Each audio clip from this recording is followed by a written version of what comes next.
The call came on a Tuesday afternoon while I was reviewing quarterly reports for my hospitality empire.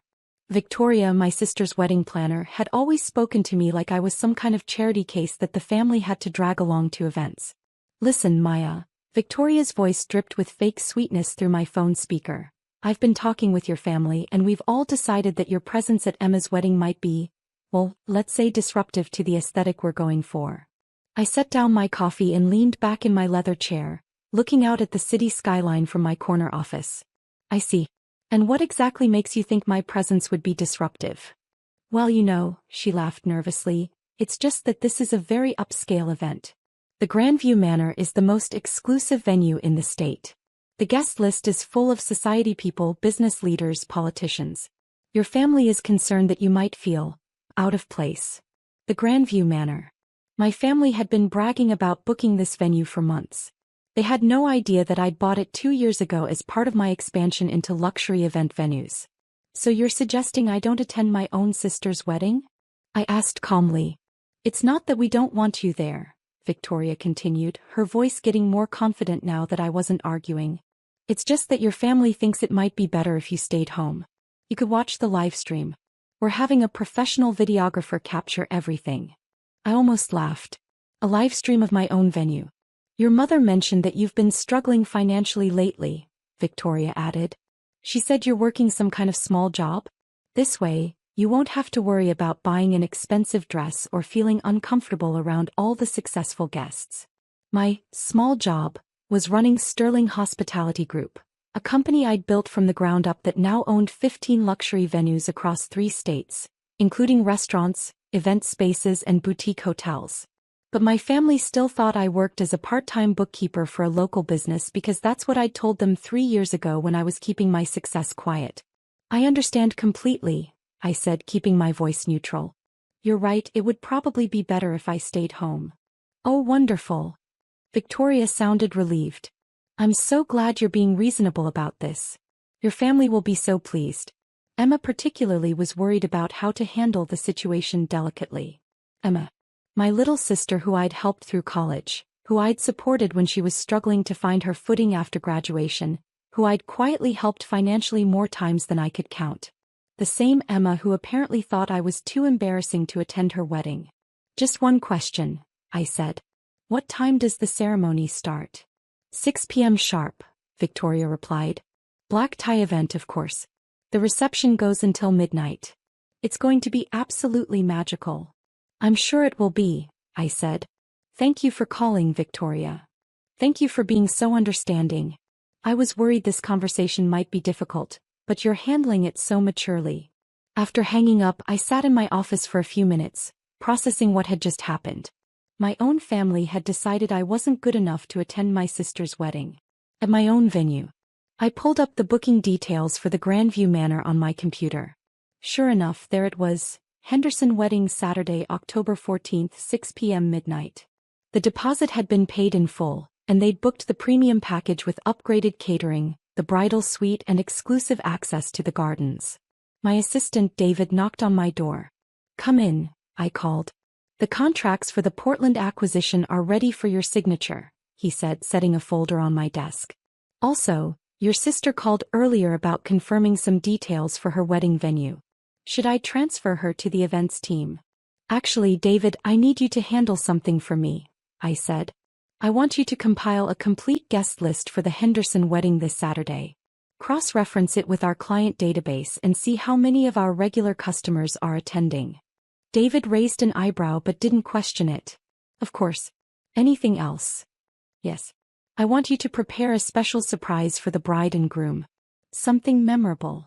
That evening I called my mother to confirm what Victoria had told me. Oh Maya honey, Mom said when I brought up the wedding. Victoria talked to you? Good. I was hoping she could explain things diplomatically. Explain what exactly, Mom? Well, you know how important this day is for Emma.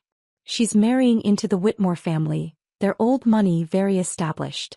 The guest list is incredibly impressive. We thought you might feel more comfortable watching from home. Because I'm not successful enough? It's not that, sweetheart. It's just that you're in a different place in life right now. There's nothing wrong with that. Not everyone can be a high achiever.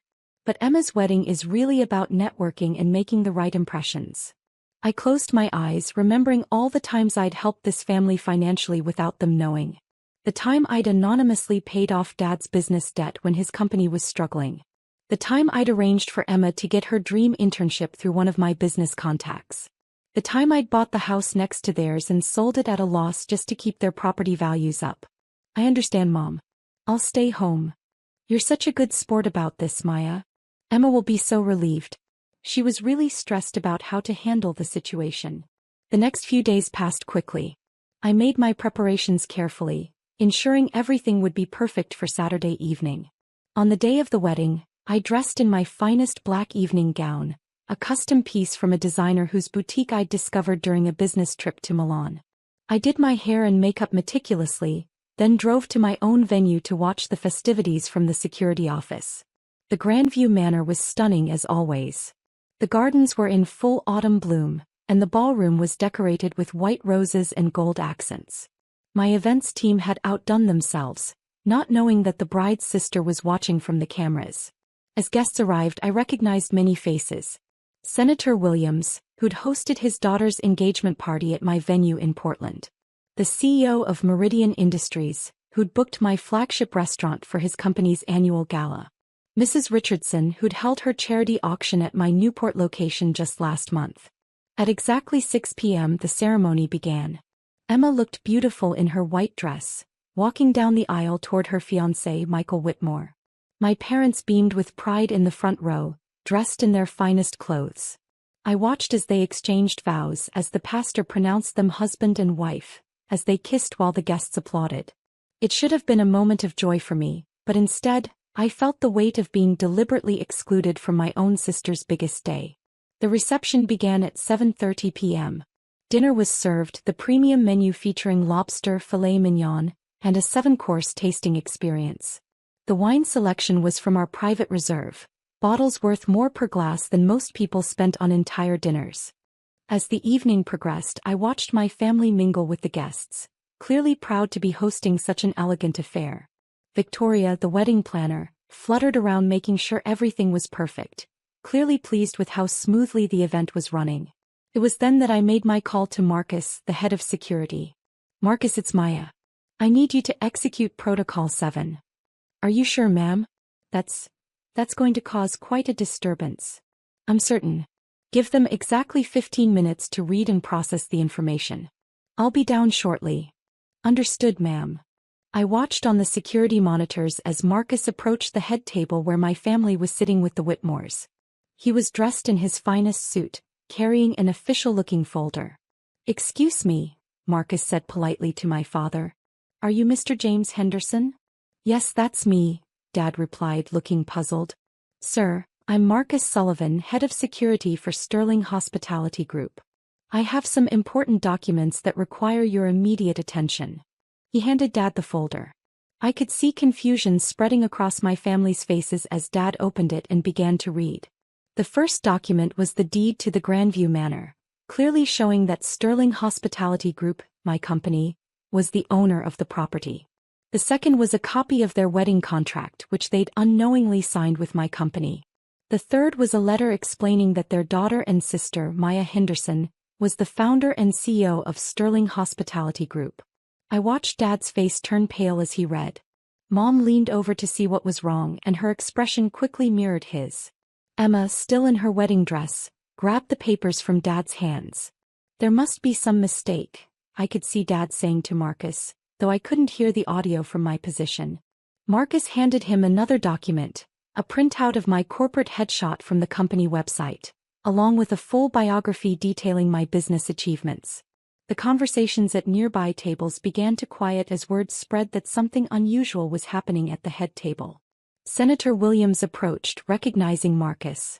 Marcus, good to see you again, I could see the senator saying. I didn't realize Maya was hosting an event tonight. Where is she? I'd love to say hello. It was at that moment that Emma finally understood. Her sister, the one who wasn't successful enough to attend her wedding, owned the venue. More than that, Emma realized, looking around at the familiar faces from other high society events. Many of these guests knew me personally from business. Mrs. Richardson joined the conversation. Oh, is Maya here tonight? She hosted the most wonderful charity auction for us last month. Raised over $2 million for the Children's Hospital. Maya Henderson? Asked the CEO of Meridian Industries. She's brilliant. Her company transformed our annual gala into the most successful corporate event we've ever held. I could see the realization dawning on my family's faces as guest after guest mentioned knowing me, working with me, or attending events at my venues. That's when I decided it was time to make my entrance. I walked into the ballroom at exactly 9:45 p.m., just as the dancing was supposed to begin. Conversations stopped as I entered. Many of the guests recognized me immediately and smiled warmly. Hiya. Senator Williams called out, approaching with his wife. What a wonderful surprise. We had no idea you were family. Hiya, darling. Mrs. Richardson air-kissed my cheeks. This venue is absolutely spectacular. Your team outdid themselves tonight. I made my way through the crowd of guests, receiving warm greetings from business contacts and clients who knew me well. Finally, I reached the head table where my family sat in stunned silence. Hello everyone, I said calmly. Emma, you look absolutely beautiful. Congratulations on your wedding. Emma stared at me, her eyes wide. Why, we didn't know. Didn't know what? I asked gently. That you own all of this. I looked around the ballroom at the crystal chandeliers I'd personally selected, at the marble floors I'd had installed, at the gardens visible through the floor-to-ceiling windows that I'd had landscaped to perfection. Yes, I do, I said simply. I've owned the Grandview Manor for 2 years now. It's part of my company, Sterling Hospitality Group. Victoria, the wedding planner, approached our group looking mortified. Miss Henderson, I had no idea. If I had known. Known what, Victoria? I asked. That I was successful? That I belonged here? That I could afford to buy an expensive dress? She looked down at her feet, clearly embarrassed. Dad finally found his voice. Maya, we made a terrible mistake. We didn't realize. You didn't realize what, Dad? That I might have made something of myself? That I might have succeeded despite your lack of faith in me? We thought. Mom began, then stopped. You thought I was a failure, I said, not unkindly. You thought I was embarrassing. You thought I would lower the tone of Emma's wedding. The nearby guests were trying to pretend they weren't listening, but the tension at our table was impossible to ignore. Emma spoke up, her voice barely above a whisper. Maya, I'm so sorry. I never meant. I thought Victoria was just trying to keep the guest list manageable. Emma, I said, looking directly at my sister. Victoria called me because someone in this family told her I wasn't successful enough to attend your wedding. Someone decided I would be an embarrassment. The silence stretched uncomfortably. Michael Whitmore, Emma's new husband, cleared his throat. Maya, I've heard your name before. My father mentioned you. He said you were one of the most respected businesspeople in the hospitality industry. Your father would be correct, I replied. But apparently my own family didn't get that memo. I turned to address the table. I want you all to know that I harbor no ill will about this situation. But I think it's important that we all understand what happened here tonight. I gestured around the room. This venue? I built this. The catering? My team planned every detail. The flowers, the music, the photographer, the videographer, all arranged through companies I've carefully vetted and partnered with over the years. Dad looked sick. Maya, if we had known. If you had known what? You would have treated me differently? You would have included me?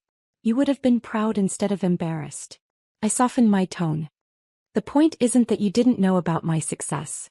The point is that you were willing to exclude me from family events because you assumed I wasn't successful enough. You made judgments about my worth based on incomplete information. Emma started crying, her makeup beginning to run. I never wanted to hurt you. I love you so much. I love you too, Emma. That's why I'm here tonight, despite everything. I reached into my purse and pulled out an envelope.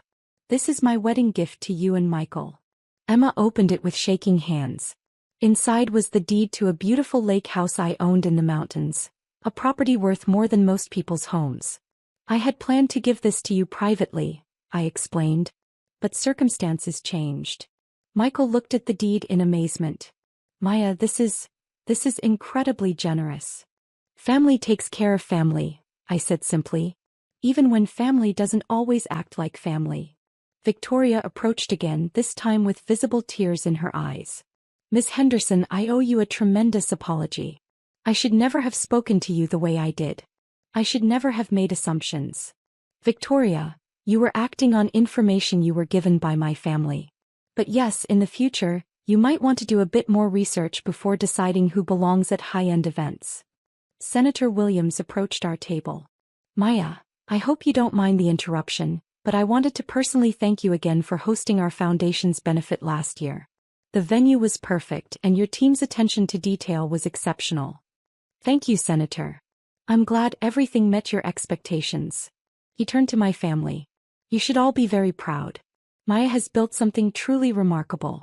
Sterling Hospitality Group is setting the standard for luxury event management across the region. After the senator walked away, Dad finally spoke up. Maya, I don't know what to say. We've been terrible to you.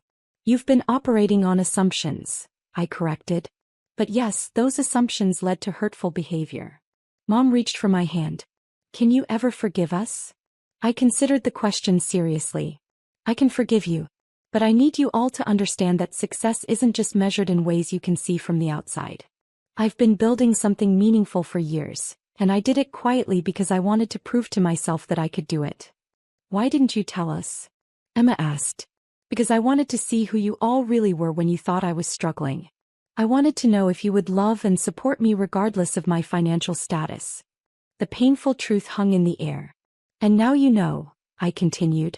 When you thought I was unsuccessful, you were willing to exclude me from important family events. When you thought I was struggling, you saw me as an embarrassment rather than someone who might need support. I looked around the table at my family's faces, ashamed, remorseful, and finally understanding the gravity of their actions. But here's what I want you to know, I said, my voice growing stronger. I built this company not just for financial success, but to create beautiful spaces where families can celebrate life's most important moments. I wanted to build something that would bring people together. I gestured around the ballroom. This venue has hosted hundreds of weddings, anniversaries, celebrations, and milestones. I've watched families come together to celebrate love, achievement, and new beginnings. That's what this place is for. Emma looked around the room with new eyes. You created all of this? I created a place where love is celebrated, I said. I just never imagined I'd be excluded from celebrating love in my own space. The evening continued with a much different energy than before. Many of the guests made a point of speaking with me, sharing stories of events they'd attended at my venues, thanking me for the beautiful spaces I'd created. As the night wound down and guests began to leave, my family remained at our table, clearly wanting to continue the conversation. Maya, Dad said finally, how do we make this right? You start by understanding that success comes in many forms, I replied. You start by treating people with respect regardless of their circumstances. You start by believing in family members instead of writing them off. We want to do better, Mom said earnestly. We want to be the family you deserve. I smiled for the first time that evening. That's all I've ever wanted. Emma stood up and hugged me tightly. I'm so proud of you, she whispered. And I'm so sorry I almost missed seeing how amazing you are. You didn't miss it, I told her. You're seeing it now. As the last guest departed and my staff began the cleanup process, I walked through the venue with my family, showing them details they'd never noticed before. The hand-painted ceiling murals, the custom millwork, the sound system designed for perfect acoustics. You built something incredible, Michael said, clearly in awe. I built something that matters, I corrected. Tonight proved that success without family to share it with isn't really success at all. Victoria approached us one final time. Ms. Henderson, I hope you'll give me the chance to work with you again in the future. I've learned a valuable lesson tonight about assumptions and respect. We'll see, Victoria. But I appreciate your apology. As we prepared to leave, Emma pulled me aside. Maya, I have one more question. What's that? The live stream you could have watched. Does that even exist? I laughed, really laughed for the first time all evening. No, Emma. There is no live stream. That was just Victoria's way of making you feel better about excluding me. Emma shook her head in amazement. I can't believe how badly we handled this. But you can believe how well we're going to handle everything going forward. I said, linking arms with her. As I drove home that night, I reflected on the evening's events.